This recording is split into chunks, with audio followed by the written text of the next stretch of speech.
Baik, bismillahirrahmanirrahim. Assalamualaikum warahmatullahi wabarakatuh. Selamat datang di pembahasan materi RPL sebelum UTS. Jadi kalian nanti saya minta untuk bisa menyimak materi berikut, karena ini terkait dengan apa yang akan saya berikan di UTS sebagai evaluasi. Ada beberapa yang sudah menjawab dengan benar, tapi ada beberapa yang masih ngawur begitu ya, copy paste dan tidak bisa dipahami. Nah, untuk itu tolong nanti diperhatikan terkait dengan apa yang akan saya sampaikan nanti. Saya harapkan nanti kalian bisa belajar dari kesalahan yang sudah kalian buat di tugas-tugas kemarin. Baik, terkait dengan penugasan kemarin yang ada di e-learning, ada beberapa pertanyaan yang diharapkan kalian bisa menjawab. Nah, ini salah satu yang penting. Apa yang dimaksud dengan perangkat lunak begitu ya? Perangkat lunak itu terkait dengan program komputer. Nah, program komputer yang ada itu kalau dieksekusi akan memberikan fungsi dan unjuk kerja seperti yang ada ini. Ini udah benar ya. Namun demikian perlu kalian pahami bahwa apa yang disampaikan di situ tuh kalian paham gitu. Jangan sampai nanti kalian berdasarkan dari definisi itu asal tulis saja. Nah, yang kedua itu yang paling mudah itu softwarenya itu kalau kaitannya dengan apa yang dimaksud perangkat lunak atau software itu adalah the programs, the auto operating information used by a computer. Itu lewat dictionary kalau nggak salah, salah satu kamus gitu ya. Jadi the program and other operating information ya. Jadi salah satu program atau program yang atau informasi operasi begitu ya. Artinya kalau Anda mencari informasi menggunakan aplikasi tersebut, maka dijalankan di komputer, maka disebut sebagai perangkat lunak. Kalau di beberapa definisi lain, kalau terkait dengan ini, selama Anda paham, selama Anda bisa menyampaikan dengan baik, maka saya rasa nggak ada masalah, pasti benar. Ini yang paling mudah. Nah, terkait dengan apa saja jenis perangkat lunak ya, cukup banyak sebenarnya di internet begitu. Ada aplikasi, sistem, program, driver. Jadi perangkat lunak itu cukup banyak. Dan alternatifnya juga Anda bisa jawab web, mobile, embedded, API, security dan sebagainya. Nggak ada yang salah. Karena kenyataannya memang ada demikian. Jadi jenis-jenis perangkat lunak itu ada yang aplikasi. Contoh aplikasi adalah Word, gitu kan. Excel, itu aplikasi. Sistem itu kalau sistem operasi ini salah satu. Sistem operasi itu kalau misalkan kalian menggunakan Android, gitu kan. Anda pakai Windows, gitu. Itu contohnya. Yang penting Anda paham aja. Program, komputer program atau perangkat lunak program. Program itu artinya kalau kalian untuk memprogram gitu ya, untuk memprogram itu membuat program. Salah satunya untuk coding, bikin sistem, bikin aplikasi, ya kan? Bikin embedded system dan sebagainya. Contohnya apa? Kalau perangkat lunak program itu. Perangkat lunak program itu adalah perangkat lunak yang misalkan kalian pakai Java, ya kan? Java Anda pakai Eclipse itu namanya contoh dari perangkat lunak program.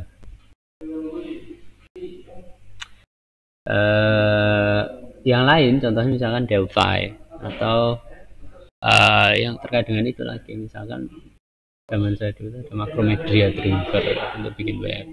Kalian pakai Notepad++ itu masuk ya, bisa masuk aplikasi, bisa ke program juga. Dan driver driver di sini cuman dulu ya, ini komputer itu kalau kalian menginstal itu sebuah perangkat keras itu nggak akan jalan kalau dia tidak ada bahasa atau program yang memperantara antara hardware tersebut dengan sistem operasinya tadi itu ya. Sedang yang kedua itu alternatifnya, yang pertama web, 2 mobile, 3 embedded, 4 API, security dan sebagainya. Bayangkan aja sekarang kalian melakukan apa, login ke YouTube, Facebook dan sebagainya pakai web gitu kan. Nah itu web. Kalau mobile ya bayangkan aja di HP Anda ada program mobile. Nah di situ Anda membangun Android application menggunakan misalkan kalian pakai yang di situ sebut sebagai salah satu contohnya misalkan Android Studio. Nah Android Studio di situ Anda bisa gunakan untuk membangun aplikasi mobile, APK itu yang masuk. Itu termasuk jenis perangkat lunak mobile. Embedded itu yang masuk ke dalam perangkat keras itu ya, nggak bisa diambil, nggak bisa dimasukkan kecuali oleh developernya langsung. Salah satunya mungkin HP, bukan ya, HP itu bukan. Jadi yang embedded itu yang tertanam itu kayak misalkan jam, di sini ada firmware-nya tertanam di situ. API apa? Nah, sekarang bayangkan kalian bikin aplikasi yang bisa mengambil inputan dari aplikasi lain. Nah, ini namanya sebut API itu seperti itu. Jadi, gambaran sekarang kalau mau bikin software itu kayak gitu. Tidak bisa kita bikin manual mandiri satu tok berdiri enggak. Jadi dia bisa mengambil inputan dari, contohnya apa? Contohnya misalnya ya, kalau kalian mau pakai Facebook ya, Facebook mau login, setelah login di API-nya di Facebook, nanti kalian bisa pakai Facebook ID-nya tadi untuk login ke aplikasi lain. Kemudian yang kelima security kaitannya dengan misalkan program yang dituliskan atau dibuat untuk keamanan gitu. Bisa nanti di CCTV, di router, di access point, Pak itu kan embedded ya, bisa juga, tapi ngarahnya ke spesifik ke security, nggak apa-apa, bisa juga seperti itu. Atau yang keenam bisa Anda isi sendiri selama Anda memang memahami ya, ternyata memang perangkat lunak itu macam-macam. Dan artinya apa, kalau perangkat lunak itu macam-macam di masing-masing device itu masing-macam, terus bagaimana perangkat lunak itu sikapnya terhadap perangkat lunak yang lain, maka kalian akan tahu bahwa pengembangan perangkat lunak itu nggak simpel gitu ya. Nah, gimana caranya? Itu banyak sekali nanti di metode pembangunan perangkat lunak. Nah, siapa yang terlibat? Nah, di sini Anda kemarin saya sempat lihat ya, ada beberapa yang menulis programmer, database administrator, database pokoknya yang kaitannya pekerjaan kaitannya dengan IT semua masuk di situ. Nggak bener ya. Jadi kadang kalau misalnya kalian mau bikin perangkat lunak itu, ya bayangkan kayak mau bikin rumah gitu ya. Rumah tuh yang terlibat di dalamnya itu bukan cuma yang membangun rumah, tapi termasuk yang mau dibangunkan rumah, termasuk developer nih, kontraktornya, project manajernya gitu kan terlibat gitu ya. Tapi saat membangun software, siapa aja yang membangun? Nah, beda lagi. Nah, ini yang saya tanyakan adalah siapa saja yang terlibat gitu ya. Yang pertama, analis. Kalian sudah tahu analis itu apa? Tugasnya adalah analisis kaitannya dengan kebutuhan, menganalisis kaitannya dengan fungsi dari perangkat lunak. Project manager itu yang memanage project perangkat lunak tadi. Dari timeline, uang, ya kan, duitnya berapa, kemudian digunakan untuk bayar siapa saja, siapa yang dibutuhkan untuk masuk ke project, kapan si orangnya tuh terlibat di project gitu ya. Dari situ dia mengatur, itu namanya project manager. Product owner itu kayak misalnya bayangkan aja, misalkan Anda mau bikin aplikasi yang akan dijual ke orang gitu ya. Itu namanya product owner. Belum tentu product owner itu klien, beda gitu. Klien itu pengguna itu nanti yang akan ditarget oleh product owner, beda ya. Atau pemilik produk, misalkan saya mau bikin sebuah ruko ya, itu punya saya, mau tak sewakan ke klien. Nah, itu sebenarnya bisa dibandingkan, dia yang akan memiliki itu ya kan. Kemudian usernya sendiri akan login ke situ. Jadi bukan klien itu bukan maksudnya bukan user ininya ya, bukan dia akan menggunakan perangkat lunaknya ya. Dia pemilik produknya, aku butuh produk ini dan produk ini akan berfungsi seperti ini. Sedang klien nanti akan menggunakan produk dari yang dimiliki oleh product owner. Kemudian klien, nah klien sendiri yang tadi itu bisa jadi nanti langsung klien yang terkait erat dengan apa yang minta. Misalnya saya mau bikin bikinin website, isinya adalah tentang portofolio saya misalkan, atau portofolio kalian. Nah, saat kalian meminta itu ke developer, maka Anda sebagai klien gitu, langsung gitu. Kak, itu product owner dong, kan? Jadi product owner sendiri dia aplikasi sederhana, jadi nggak perlu yang namanya product owner, di mana dia itu kliennya, dia malah klien dari perangkat lunak Anda, itu klien. Nah, disitulah nanti Anda nyari kebutuhan dia apa dan sebagainya. Database engineer ya, nanti yang dia akan merekayasa tempat-tempat data yang akan digunakan oleh aplikasi Anda. Pak, yang database administrator ya boleh juga Anda mau pakai ya, silahkan, tidak masalah. Tapi beda ya, tahu ya bedanya ya. Nanti saya minta tolong ada bisa mengelaborasi ya. Desainer betul, UI UX designer itu ada di situ untuk mendesain sebuah perangkat lunak gitu ya, sehingga mudah digunakan oleh kliennya tadi gitu. Software arsitek tahu sendiri, jadi di situ nanti kalau kalian mau bikin aplikasi tentunya dia harus berjalan menggunakan teknologi apa. Jadi teknologi yang ada tadi visible nggak untuk digunakan oleh si klien, atau nanti product owner itu udah paham belum maksud dari arsitek perangkat lunaknya itu menggunakan teknologi apa saja. Pak, aku mau pakai ASP. ASP kita munculkan di situ. Ternyata saat udah dibangun jalan, teknologinya itu udah nggak banyak yang menggunakan, artinya nanti pas mau dideploy ke server yang tersedia di pasar tuh nggak menyediakan, ya artinya nggak visible gitu. Nah ini software arsitek ini yang akan bertanggung jawab terkait dengan bagaimana fungsi-fungsi itu bisa berjalan dengan maksimal di situ gitu. Wah ini nggak bakal masuk nih kayak, jadi mendesain bagaimana termasuk pengguna, termasuk programmer, developer yang lain itu nanti bisa bisa leluasa di situ. Itu software arsitek tadi. Itu pemilihan teknologi pakai MySQL aja. Yuk, kemudian API nanti pakainya seperti ini. Nanti setelah itu nanti apa lagi dan sebagainya. Connect-nya pakai apa? Itu software arsitek. Programmer nggak ngerti, dia programmer nanti dikasih tahu pakainya ini namanya software arsitek. Terakhir jangan lupa tester and documentation, udah tahu ya, ngetes, habis dites nanti cek, oh kurangnya ini didokumentasikan. Kemudian manualnya nanti bikin oleh ya. Dan dalam pengembangan perangkat lunak ada komponen biaya, ini cukup banyak ya jawabannya. Saya melihat ada ya SDM ya, itu yang pertama, software program, hosting server, proses pengembangan dan lain sebagainya. Ya, arsitektur dari perangkat lunak itu ya nanti di situ gitu ya. Kemudian biaya pengadaan, ada procurement cost, persiapan operasi. Ini jawabannya dari Muhammad Zulfikar Rehan, bagus. Jadi saya ambil munculkan di sini. Termasuk di situ Anda bisa jawab pakai apa yang dijawab oleh Rehan tadi. Ada biaya pengadaan, biaya persiapan, biaya proyek, biaya operasi, dan biaya perawatan. Itu ya. Apa arti penting bagi Anda belajar rekayasa perangkat lunak? Loh, ini konteksnya Anda itu seorang mahasiswa sistem informasi. Jadi konteksnya di situ. Jangan Anda gunakan itu secara umum dengan belajar perangkat lunak maka saya bisa apa. Nah, tapi sebagai mahasiswa sistem informasi maka Anda perlu memunculkan arti pentingnya. Karena apa? Ya, karena dengan belajar rekayasa perangkat lunak kalian jadi tahu lingkup yang ada di perangkat lunak itu apa saja, siapa yang terlibat di dalamnya. Kemudian kalian juga bisa mengetahui metode-metode perancangan, pembuatan, identifikasi pengguna, bagaimana mengambil kebutuhan dari pengguna, kemudian memilih teknologi yang akan digunakan, kemudian setup timeline secara umum ya, secara umum kayak gitu. Nanti kalian jawab demikian masing-masing ya, tapi tentunya harus skopnya harus paham. Kemudian metode pembuatannya cukup banyak ya. Jadi kalau bikin rumah itu juga ada ya yang macam-macam. Nah, di sini sama ya, ada waterfall, spiral, evolution. Silahkan jawab selama nanti Anda menjawab alasan itu rasional ya. Jangan sampai Anda pakai waterfall terus kamu jawabnya itu karena waterfall itu adalah sesuatu yang bisa menyelesaikan semua masalah, nggak masuk akal. Jadi akan saya coret ya.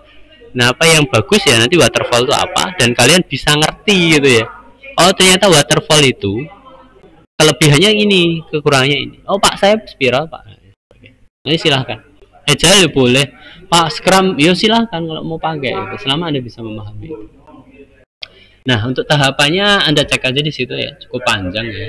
Jadi ada komunikasi, perencanaan, permodelan, konstruksi, implementasi. Kenapa komunikasi itu tahapan penting? Karena ya perlu ngobrol tuh kalian. Nah, saat kalian ngobrol, saat kalian nanti pengen tahu ya kurang lebih apa sih yang Anda butuhkan, nah itu ada di komunikasi tadi. Di komunikasi tadi akan Anda dapatkan apa yang dibutuhkan oleh pengguna. Nah, kalau pengguna udah didapatkan apa yang diminta, nah kalian komunikasikan, oh Pak, seperti ini bisa dicapai, seperti ini nggak bisa dicapai. Kalaupun dicapai dengan mungkin waktu yang lama gitu ya, atau dengan duit yang cukup banyak gitu. Nah, sampai itu dari situ akan dapatkan rumusan yang pas gitu. Ini penting sekali komunikasi ini. Kemudian di perencanaan ya tentunya Anda bisa dengan melanjutkan dari proses yang ada tadi, komunikasi, kemudian merencanakan apa yang direncanakan adalah tahapan-tahapan, waktunya, timelinenya, kemudian apa yang dikerjakan, dan tentunya itu nanti ada perubahan-perubahan juga akan ada ini ya. Nah, nanti di apa yang disebut sebagai pattern dalam dalam rekayasa perangkat lunak ini akan kalian temui banyak sekali dinamika, ada banyak sekali versi. Nah, makanya kalian bisa lihat di sini ada metode-metode pembuatan perangkat lunak yang ada tadi, karena masing-masing dari pengembang itu beda-beda kebutuhannya atau beda-beda ini cara mainnya. Termasuk skala dari perangkat lunak itu beda, tidak bisa sembarangan. Lalu skala yang rendah kecil, ya saya pakai ini. Tapi kalau skala kecil itu Anda pakainya mungkin pakai yang disebut sebagai evolusioner, kan ya nggak cocok juga gitu. Cocok-cocokannya gimana Pak? Coba lihat di materi yang kemarin saya sampaikan. Kalau Anda sudah bisa memahami itu, tentunya ya 5 tahapan ini kurang lebih nanti akan disesuaikan. Misalkan komunikasi Pak, habis itu saya rencanakan, saya balik lagi komunikasi, bisa nggak Pak? Loh, Anda kalau menggunakan metode spiral, metode agile, ya boleh gitu. Tapi kalau waterfall, no gitu. Dan kadang waterfall itu ya obsolete, udah kuno gitu ya. Nah, lihat aja di sana di materi saya tuh. Yang namanya waterfall itu adalah memudahkan dari pemilik bisnisnya perangkat lunak itu untuk ya tadi itu sekedar menyampaikan, Pak ini gambarnya demikian, ini lewat tahapan-tahapan. Padahal kenyataannya nggak demikian. Perangkat lunak tuh nggak seperti bikin rumah ya, nggak seperti bikin rumah. Rumah itu betul ya ada bentuknya, ada ininya kelihatan gitu. Tapi kalau sudah software lain,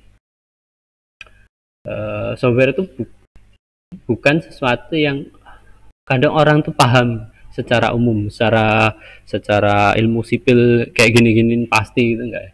Jadi di software itu banyak sekali dinamikanya. Artinya misal sedang kita buat pakai MySQL, ternyata pada beberapa waktu ke depan MySQL-nya atau database yang kita gunakan itu sudah tidak boleh dipakai gitu kan. Nah itu luar biasa. Jadi hal tersebutlah yang kadang kita harus memahami, dan muncullah yang namanya metode-metodologi yang ada tadi.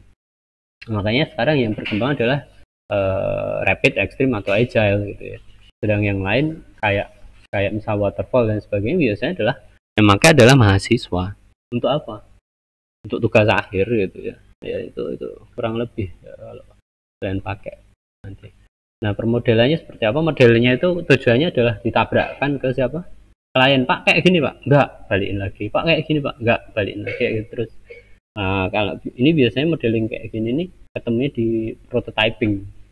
Pak prototyping kayak gini. Nah, itu sering banget ditabrak-tabrakin. Kenapa? Bagusnya apa, kurangnya apa, tahu sendiri lah. Kalau kita bikin prototype, masukin, klien sendiri kadang melihat itu nggak sesuai. Padahal klien sendiri kadang juga bodoh gitu, nggak ngerti dia maunya apa. Nah, artinya bisa jadi itu hal yang buruk juga prototyping, tapi bisa jadi itu hal yang bagus. Kenapa? Karena dengan adanya ditabrak-tabrak kayak itu tadi, ketemu nanti yang diinginkan klien gitu, dengan usaha yang luar biasa, banyak, besar gitu, nggak masalah, duitnya nggak banyak kok, oh ya nggak apa-apa gitu. Nah, selanjutnya adalah construction atau konstruksi pembangunannya. Di dalam pembangunan siapa yang terlibat, atau nanti ada yang berhubungan dengan itu ya. Nanti implementasi sama penggunaan deployment. Nanti saya jelaskan lebih lanjut deh kalau ini terkait dengan ini.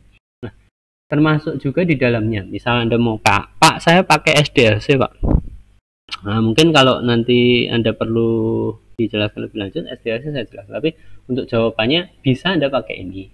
Cuma kaitannya dengan tahapan perencanaan perangkat lunak itu, SDLC itu tidak pas gitu loh untuk menjawab. Boleh masukin situ, boleh, selama Anda memahami dulu konteksnya pertanyaan saya. Tahapan itu kan dimulai dari awal sampai akhir. Nah, yang ada di sini adalah tahapan di SDLC adalah planning, analisis, desain, implementasi, sama uji coba, dan pengelolaan maintenance. 6. Tapi di dalamnya itu tidak ada yang namanya communication. Padahal hal tersebutlah yang mendasari dalam tahapan rekayasa perangkat lunak. Kalau nggak ada komunikasi, nggak akan ada Scrum, nggak akan ada yang namanya project management dan sebagainya, nggak akan ada komunikasi dengan klien dan sebagainya. Makanya itu ada namanya komunikasi itu di awal. Di awal nanti diulangi lagi, Pak saya habis permodelan mundur lagi Pak, di komunikasi boleh gitu. Nah, kalau di SDLC ini konsep lama memang ya. Jadi kalau siklus hidup ini untuk menggambarkan bahwa perangkat lunak itu ada rencana, ada analisis, ada desain, ada implementasi, ada coba, dan pengelolaan. Tapi sebelum siklus software pengelolaan perangkat lunak itu ada namanya komunikasi. Bisa dipahami ya, jadi seperti itu. Kemudian Apakah Anda tahu bagaimana proses pembangunan rumah? Nah, ini jawab saja sendiri seperti yang sudah saya sampaikan tadi. Kalau Anda paham, Anda ini cukup cukup tingkatannya cukup tinggi ya untuk pertanyaannya ya. Jadi kalau kalian bisa menjawab dengan baik, artinya nilainya juga tinggi. Nah, ini Anda bisa jawab analisis kebutuhan, permodelan, ya boleh juga. Nah, tinggal nanti Anda elaborasi tuh. Persamaannya kayak gini Pak, bedanya gini. Kemudian ya sebutkan gitu. Proses perangkat lunak memiliki aktivitas umum. Ini tadi udah dibahas ya. 5 tadi. Pak, saya mau pakai spesifikasi development, validation, evolution. Nah, boleh juga. Tapi yang paling baru atau yang paling pas adalah yang 5 tadi. Oke, mungkin itu yang bisa saya sampaikan terkait dengan COTS. Nah, kalian tinggal mempelajari kembali ya, kira-kira apa sih yang masih kurang begitu dari jawaban kalian. Dan tentunya kalau itu sudah sesuai ya persiapkan diri, nanti akan saya munculkan waktunya dan kalian mengerjakan dengan baik, kita harapkan. Oke, itu.